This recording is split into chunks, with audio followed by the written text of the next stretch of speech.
guys. I just wanted to talk about I want to talk about some philosophy today. And specifically, I want to talk about the philosophy of debate. Something I find amazing.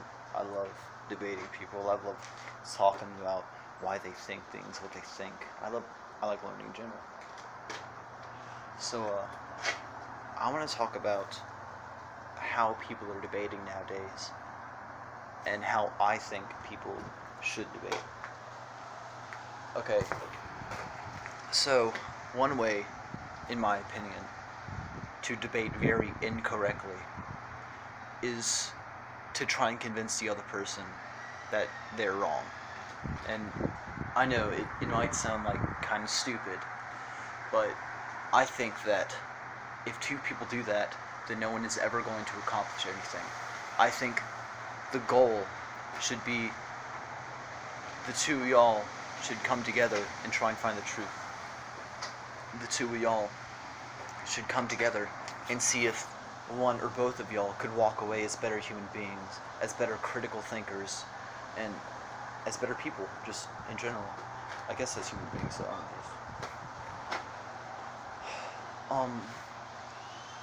I think that if you go on the goals of, he's so wrong, I need to correct him, you're saying he's too stupid to even think for himself.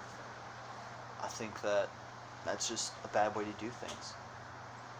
To say that their opinions aren't even worthy of a second thought, or even a first thought, is saying that they aren't worthy, that they can't have a thought, that they as people aren't important. I think every person is equally unimportant. Or importance, however you want to say it. I think that if you say that, he's not worthy of whatever he has, it's dehumanizing him. And that is the cause of so many horrible tragedies. The reason terrorists fly planes into buildings isn't because they hate America, they hate us. It's because they dehumanize us. Now, I might hate a lot of people, but I wouldn't pull up a pistol and shoot them in the head because I respect them as people. If you don't respect someone as a person, then you can treat them as you would an animal. If you hate an animal, if an animal bites you, what? You're gonna kill it. You're gonna do some horrible thing to it. Subjectively, it's horrible to the animal. And it's horrible to the animal. It's horrible to the person you're killing. It's horrible to the building that you're toppling to the ground. All it does is create so much hate in the world where none existed before. It's really easy. It's so easy to just say, I need to prove them that I'm right. It takes a lot of intelligence.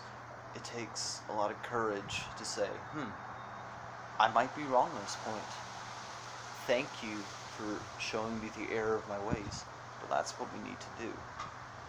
If someone doesn't do that, then no one's ever going to be convinced of anything. No one is ever going to get convinced of anything. I think that's a real tragedy. I'm a liberal in a conservative state.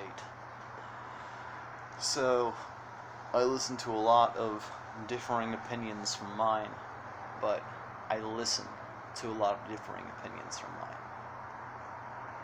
I think about what they say. I think critically about myself. And every time someone says, so-and-so is wrong, I take a second, I stop, I think, well, why do I think it's right? And then I present my thoughts. This is why I think this is right. And I've said this before to my friends a lot. People disappoint me so very much. I have been convinced on a few things. But if you can't formulate a counter argument, two things need to happen. Either you need to say, I'm not quite sure of that, but I can't articulate it. Or you need to say, oh, wow, you're right. That's really good. Now, I'm not going to say I'm not guilty of this. I am. But I try my hardest to make a conscious effort anytime anyone presents me with some new information, a new way of thinking.